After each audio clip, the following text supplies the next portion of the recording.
Bonjour à tous, aujourd'hui je vais vous présenter la loi de Newton et le bilan énergétique capsule 2. Donc cette vidéo va traiter de la loi de Newton en thermodynamique, à ne pas confondre avec les lois de Newton en mécanique. Donc en commençant un petit peu l'étude, on va voir un petit peu comment on raisonne en thermodynamique. Donc la première étude que je vous demande de faire avec moi, c'est une méthode de résolution obligatoire à connaître. La première sera de définir le système et le thermostat. Ensuite, nous devrons schématiser la situation physique. Ensuite, identifier les échanges thermiques mis en jeu et les hypothèses de travail. Donc ça, c'est plutôt à voir parce que ça peut entraîner évidemment des conséquences pour la résolution. Ensuite, appliquer le premier principe de la thermodynamique. Puis ensuite, savoir utiliser l'équation différentielle de la température T grâce à la loi de Newton. Donc on va la trouver et on va essayer de résoudre cette équation différentielle. Donc il faut savoir l'utiliser. Puis ensuite, nous allons savoir trouver la solution de l'équation différentielle, c'est le point méthodologique que nous verrons dans cette vidéo. Et puis pour finir, savoir représenter l'évolution de la température en fonction du temps. Donc voilà l'étude que je vous propose de mener aujourd'hui, c'est on s'intéresse au refroidissement du thé. Donc on part d'une eau bouillante et on va tout simplement attendre que le thé refroidisse pour pouvoir le boire. Donc a priori, c'est assez simple, le système ici c'est l'eau. Donc la température de l'eau va changer au cours du temps, c'est ça que nous allons essayer aujourd'hui de modéliser, c'est-à-dire quelle est l'allure de la température en fonction du temps.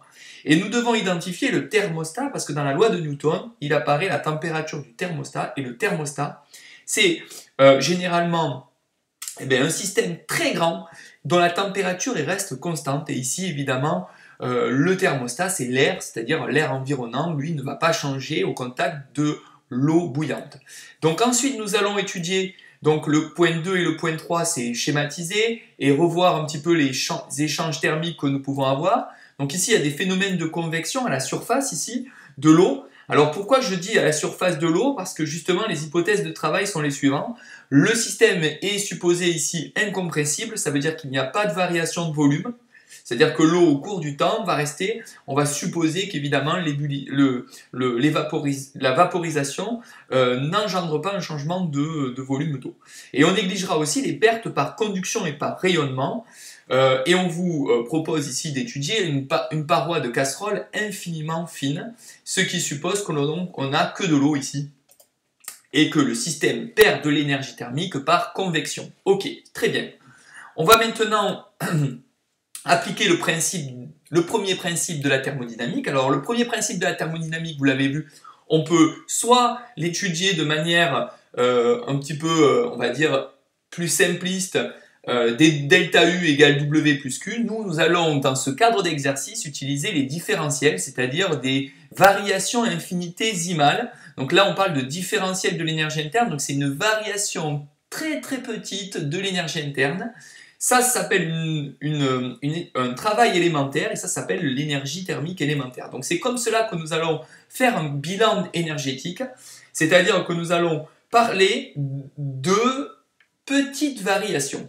Et donc on voit ici que le travail élémentaire, il est à savoir qu'il est égal à moins PdV, donc ça c'est à savoir par cœur.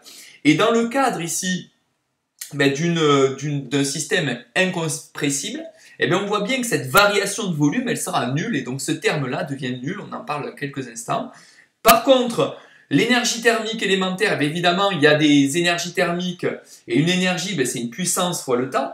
Il faudra sommer les puissances reçues fois dt, donc un petit temps, moins la puissance perdue fois dt. Donc on somme algébriquement les puissances, ici c'est positif si c'est reçu, négatif si c'est perdu. Ça c'est très important.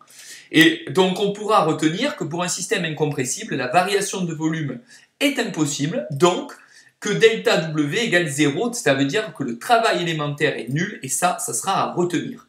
Donc si je réapplique le premier principe de la thermodynamique, mais dans un système incompressible, c'est donc l'analyse de cette année en terminale, vous n'aurez que des systèmes incompressibles. Finalement, l'énergie interne infinitésimale est égale à l'énergie thermique élémentaire. Donc on se retrouve avec deux termes à décomposer. L'énergie interne, on avait vu que c'était égal dans la capsule 1 à la masse fois la capacité thermique de l'eau fois une infinitésimale variation de température. Et ici, l'énergie thermique, c'est égal à ce qu'on a écrit juste avant, la puissance reçue moins la puissance perdue. Alors dans notre exercice ici, c'est assez simple. Il n'y a rien qui est reçu par le T. L'eau bouillante ici, elle est bouillante et elle n'a elle ne reçoit rien de l'extérieur. Donc on voit bien que ce terme déjà sera nul. Donc on se retrouve avec une puissance perdue fois dt, et cette puissance, on peut aussi le noter, vous rappelez sur la capsule 1, et bien en définitive, cette puissance, elle peut aussi s'appeler le flux thermique. C'est une puissance, le flux thermique, c'est moins phi dt.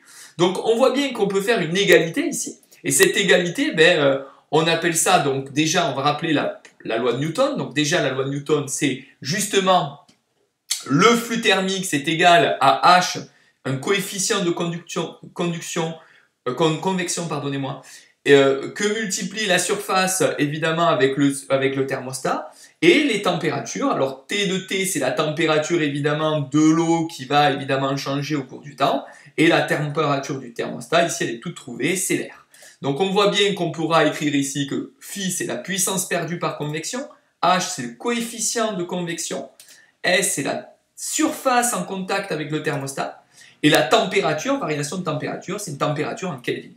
On peut réécrire ça, alors dans les exercices vous pourrez trouver cette formule, mais on pourra aussi utiliser des constantes qui seront plus des constantes H, mais alpha, bon, bêta, gamma, etc. Il faudra savoir que c'est quelque chose qui vous sera rappelé, ou alors on vous donnera cette formule, ça s'appelle la loi de Newton, et vous devez savoir l'utiliser. Donc comment on l'utilise? On reprend donc le travail qu'on avait vu tout à l'heure, c'est-à-dire petite variation d'énergie interne est égale au travail, à l'énergie thermique perdue, c'est-à-dire donc moins phi dt, et on voit bien qu'on peut écrire ici d de u égale mc dt, donc ça c'est ce qu'on avait déjà étudié, et on peut réécrire ça sous la forme grâce à la loi de Newton, cette expression. Donc on va arriver à une expression qui sera la suivante. Alors la méthode est toujours la même, on fait l'égalité entre les deux, et on se retrouve avec une expression, ici ça s'appelle une équation différentielle, elle n'est pas encore sous la forme dite de l'équation différentielle. Si vous voulez une équation différentielle, il faudra faire déjà apparaître dt par rapport à la dérivée du temps. Donc on essaye de toujours faire apparaître ce terme. Alors elle n'est pas encore sous la forme la plus, on va dire, classique, cette expression. Généralement, on va vous demander de trouver une équation différentielle sous cette forme. Alors évidemment, là j'ai divisé par mc, donc on se retrouve avec une expression. Elle n'est pas encore sous la forme attendue, donc ici, on arrive petit à petit à une expression plus attendue, c'est-à-dire une expression qui doit avoir finalement une expression plus intéressante, c'est-à-dire quelque chose qu'on sait résoudre facilement. Donc ça, c'est une équation différentielle qu'on vous demandera de retrouver grâce évidemment à ce qu'on a trouvé juste avant. Donc on voit bien que dt sur dt, donc la dérivée de la température par rapport au temps, plus alpha t, donc une constante ici, il va falloir identifier, et tr évidemment, puisque ici on a choisi de mettre alpha, donc ça c'est quelque chose qui sera demandé dans l'énoncé, mettre l'équation différentielle sous cette forme. Et donc, on voit bien que alpha c'est une constante de proportionnalité en seconde moins 1, et alpha ici c'est hs, donc sur mc, O. Pourquoi? Parce que dans notre exercice, c'est bien la capacité thermique de l'eau. Et donc on voit bien que à partir ici, on ne sait pas encore résoudre ce type d'équation différentielle. Donc comment la résoudre? Donc, un point méthodologique qu'il faut connaître par cœur, c'est qu'en mathématiques, vous avez vu ce type d'équation différentielle. Donc l'équation différentielle du premier ordre sans second membre, c'est-à-dire y' plus alpha y égale 0, peut s'écrire avec une solution de la forme y égale a fois exponentielle de moins alpha x. Donc ça c'est à savoir. Vous devez savoir que cette équation différentielle, celle-là, a pour solution y égale a fois exponentielle de moins alpha x. Donc le alpha ici, on le retrouve ici en réécrivant moins alpha x.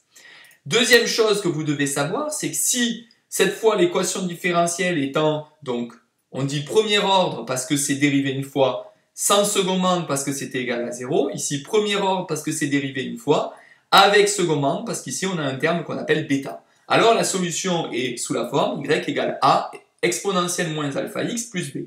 Alors la résolution est toujours la même. Si vous voulez b, il faudra appliquer tout simplement b égale bêta sur alpha. Donc ici on a bêta, ici on a alpha, on fait le rapport de l'un sur l'autre. Alors en physique c'est presque la même chose, sauf que vous le savez, finalement on va dériver par rapport au temps, c'est pas par rapport à x. Donc l'expression que nous avons, c'est la dérivée de la température par rapport au temps plus alpha t égale 0. Alors la solution à connaître par cœur est de la forme T de t égale, donc la température en fonction du temps, est égale à A exponentielle moins alpha t. De la même manière, donc ici c'est bien premier ordre, ça veut dire une fois dérivé sans second membre puisque c'est égal à 0. On a aussi le type d'équation différentielle du premier ordre avec second membre puisqu'on a un terme bêta. Et du coup la solution sera de la forme la température est égale à A exponentielle moins alpha t plus B cette fois, et B se détermine, comme nous l'avons vu tout à l'heure, bêta sur alpha. Et donc on le retrouvera comme cela. Donc maintenant qu'on a dit ça, eh bien, tout ça c'est à savoir par cœur. Donc cette slide-là est vraiment très importante que vous l'apprenez par cœur. Et maintenant nous essayons de revenir à l'exercice. Donc nous on avait trouvé une équation différentielle de cette forme qu'on vous demande de retrouver. Donc ne soyez pas étonnés par la forme, c'est vraiment nous qui demandons de retrouver cette expression.